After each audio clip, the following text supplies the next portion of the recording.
E ontem você viu aqui no Arena Eleições alguns trechos da entrevista de Lula ao WW Especial Presidenciáveis.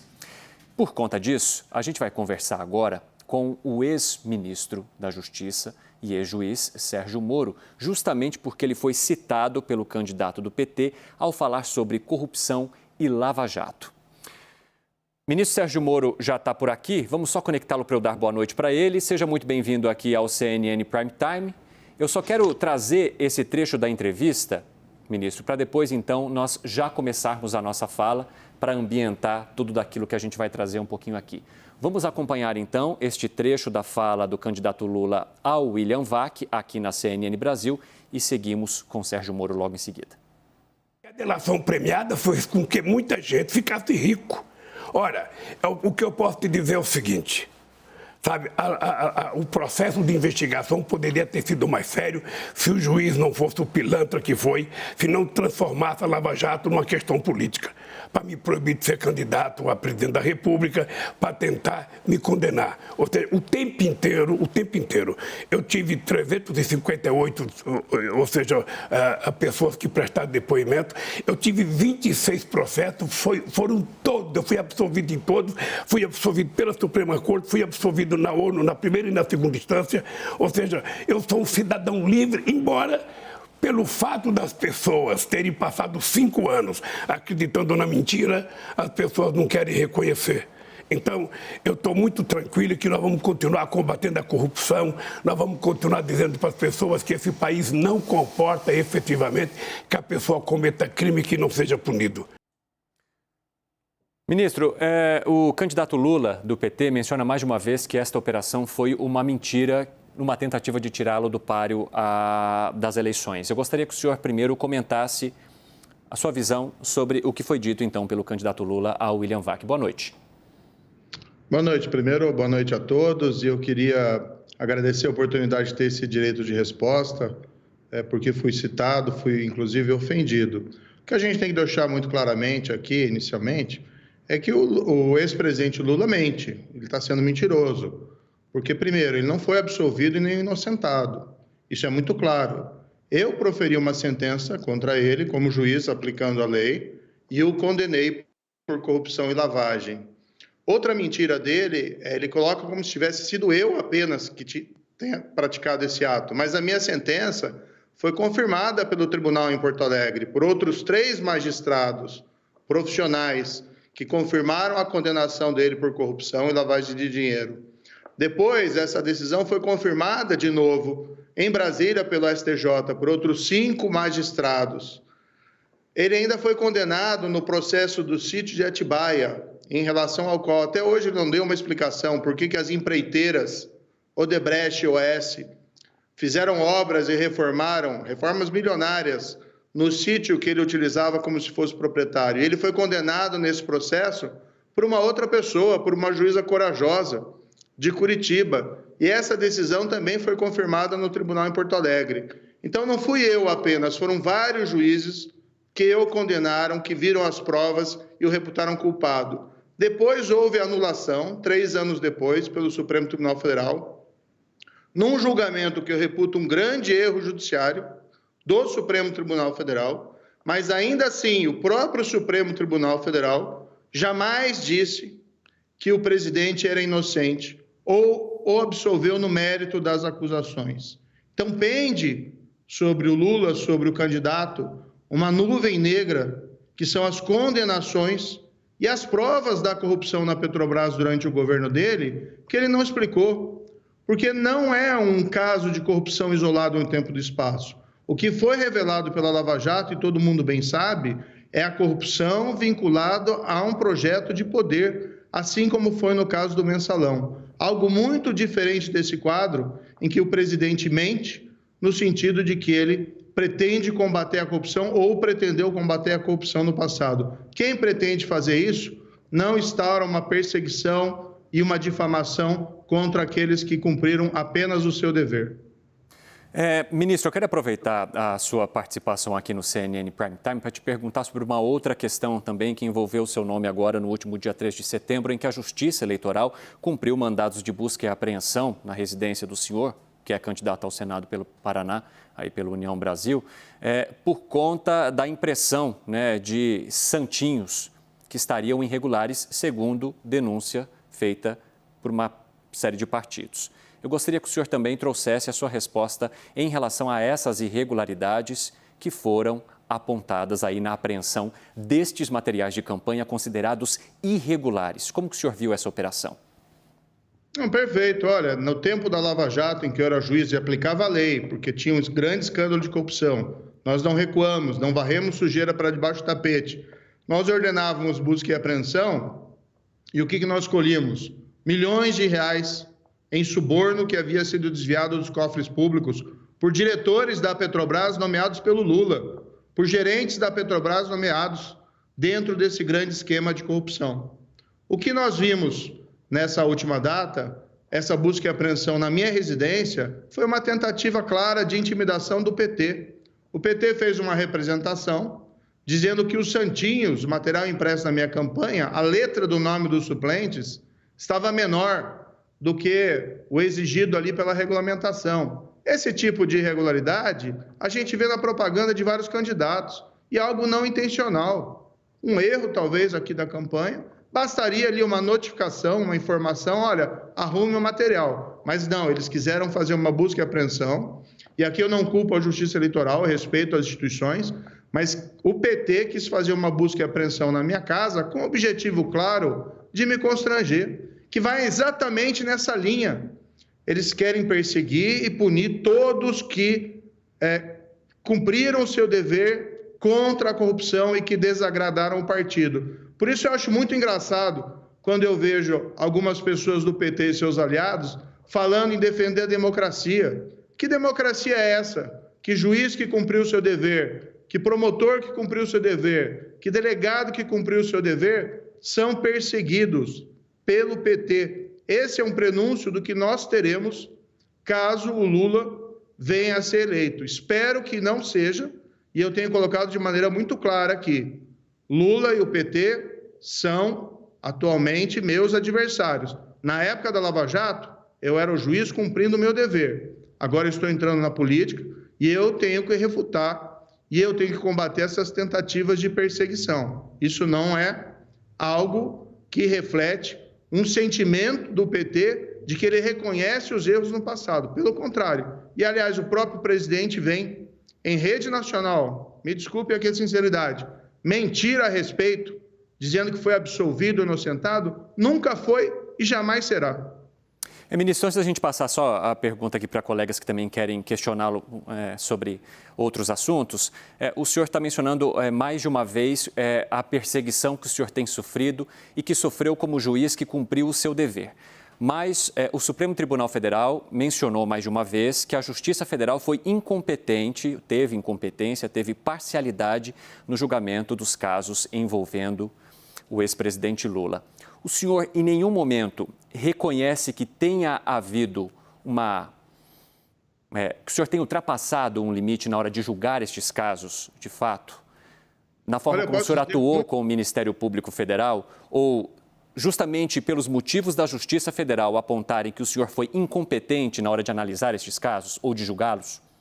Eu posso te dizer com muita tranquilidade, quem foi condenado e preso na Operação Lava Jato se encontra em uma dessas duas situações. Ou pagou propina, ou recebeu propina. E o que nós tínhamos era um passado de impunidade no Brasil da grande corrupção. Quantos e quantos escândalos nós vimos e nada acontecia. E a Lava Jato, ela foi feita, foi um marco que quebrou essa impunidade. E ela não foi o trabalho de um juiz, de um procurador, de um delegado. Foi um trabalho da sociedade que deu apoio. Começou aqui no Paraná, teve um grande apoio da população paranaense. Muita gente me diz, inclusive, que só foi possível porque começou no Paraná. Depois ganhou um apoio da opinião pública nacional, daqueles milhões de brasileiros que saíram às ruas protestando. Então, todas essas pessoas foram enganadas. Não tem 6 bilhões de reais que a Petrobras já declarou oficialmente, que retornaram aos cofres da Petrobras por conta da investigação da Operação Lava Jato. Eu ouço, às vezes, falar de excessos da Operação Lava Jato. Quais foram os excessos? criminosos que foram presos, isso é império da lei, isso é governo de leis, é assim que se faz aí uma grande democracia. Agora, eu estou me colocando como candidato ao Senado, pelo Paraná, eu quero retomar essa bandeira do combate à corrupção, da segurança pública e levar isso para o Senado, porque a gente precisa ter um Senado forte e atuante para combater esse tipo de patifaria e evitar a volta da corrupção do PT, caso ganhe as eleições. Espero que não aconteça. O senhor terá o espaço que cabe ao senhor para justamente contar suas propostas e falar de sua campanha eleitoral, mas agora eu quero passar uma pergunta aqui ao nosso colega Yuri Pita. Vamos lá, Yuri. Obrigado, Evandro. Boa noite, ministro. O senhor falou que eu ia perguntar ao senhor, mas acho que o senhor já respondeu a minha pergunta quando o senhor disse que o PT é o seu adversário, que o senhor entrou na política. Posso inferir que depois da sua eleição, ganhando ou não a eleição para o Senado, o senhor vai continuar em campanha a favor de Bolsonaro e contra o ex-presidente Lula, que o senhor não quer que volte ao poder. Mas o senhor falou também que a Lava Jato foi o primeiro momento em que houve condenação de autoridades, sendo que o senhor mesmo participou no gabinete da hoje presidente do Supremo Tribunal Federal, Rosa Weber, como juiz, da ação penal 470, o julgamento do mensalão, que levou à prisão ex-ministros como José Dirceu, ex-deputados como Roberto Jefferson, Valdemar Costa Neto, hoje presidente do PL, ao qual está afiliado o presidente Jair Bolsonaro. Minha pergunta ao senhor, o que leva o senhor a crer que, no quadro atual que estamos, com Lula e Bolsonaro indo para o segundo turno da eleição presidencial, vai haver diferença no enfrentamento da corrupção com Bolsonaro e não com Lula, sendo que Bolsonaro está num partido de uma pessoa que foi condenada no mensalão e sendo que sabemos que há uma série de questões que o presidente ainda não se explicou, como, por exemplo, essa questão que está vindo à tona sobre os imóveis comprados pela família do presidente.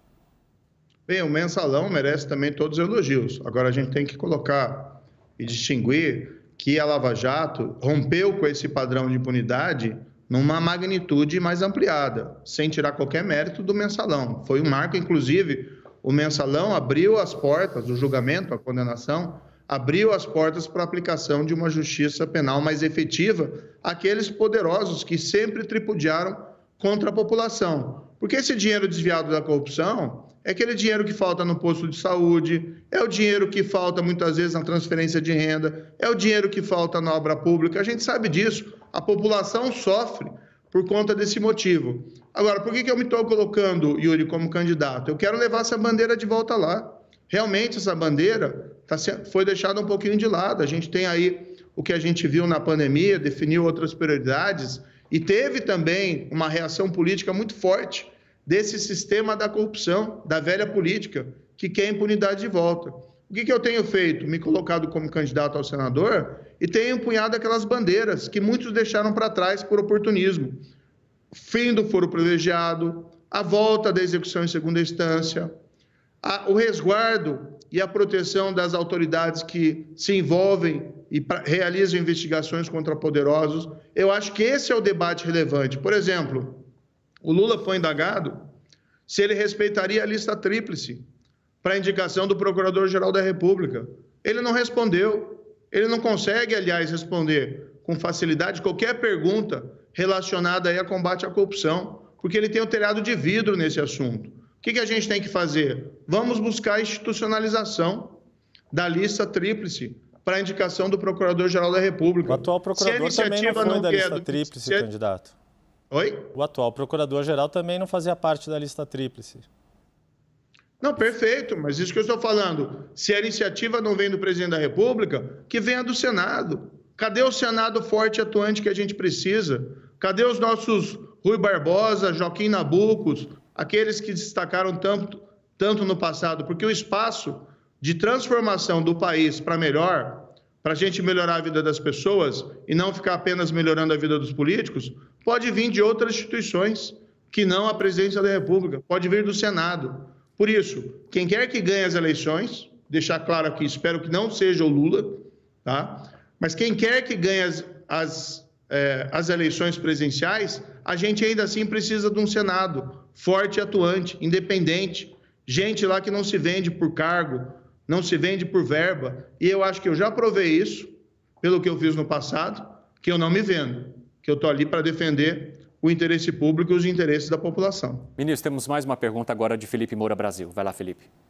Boa noite, ministro. O senhor falou que muitos abandonaram as bandeiras do combate à corrupção em razão de oportunismo. O senhor teve diversos ruídos com o presidente Jair Bolsonaro enquanto era ministro da Justiça e Segurança Pública nesse sentido, desde a transferência do COAF, do Ministério da Justiça, passando pelos jabutis ali sancionados pelo Jair Bolsonaro, presidente da República, no pacote, desfigurando o pacote anticrime proposto pelo senhor.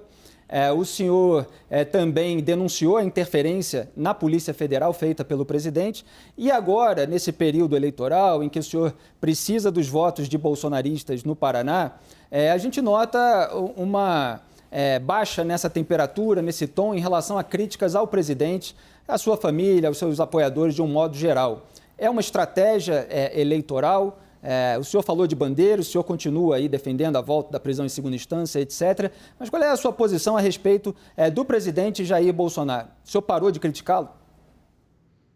Olha, Felipe, eu tenho um ponto muito sério em relação a isso, que eu tenho colocado aqui reiterado, que é o seguinte: eu e o presidente Bolsonaro, nós temos um adversário em comum, que é Lula, que quer destruir a Lava Jato, todo o legado da Lava Jato, e quer perseguir implacavelmente todos aqueles que se envolveram e trabalharam na operação.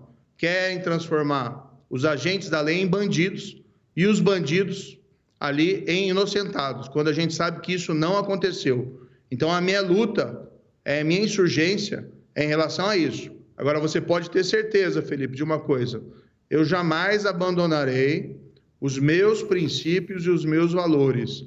E estou colocando o meu nome para ir ao Senado, não para me tornar um político como os outros, mas um político que defenda essas bandeiras históricas e que não seja subserviente a quem quer que seja. A minha marca da minha história como juiz, ministro da Justiça, e o que eu pretendo fazer no Senado é ser uma voz forte e independente no Senado para defender sempre fazer o que é certo.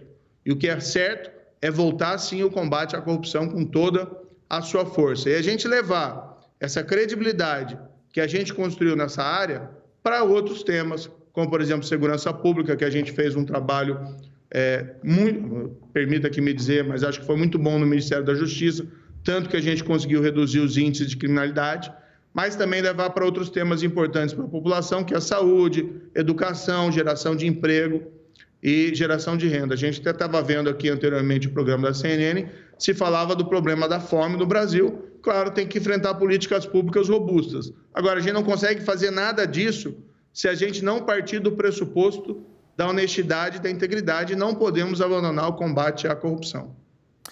Ex-juiz Sérgio Moro, ex-ministro também, agora candidato ao Senado, muito obrigado pela participação aqui no CNN Prime Time. Boa noite. Muito obrigado. Foi sempre um prazer falar com vocês e eu fico feliz de ter esse direito de resposta, porque eu tenho sido reiteradamente ofendido com base em mentiras pelo ex-presidente Lula e tem que ter um espaço para a gente poder responder a todas essas mentiras e pontuar exatamente o que aconteceu na Lava Jato e o que foi revelado e quem é de fato o pilantra nessa história. Muito obrigado, boa noite, até a próxima. Bom, deixo claro também que o espaço está aberto para manifestações tanto do Partido dos Trabalhadores quanto do candidato Luiz Inácio Lula da Silva sobre as falas do ex-ministro e ex-juiz Sérgio Moro nesta edição do CNN Prime Time.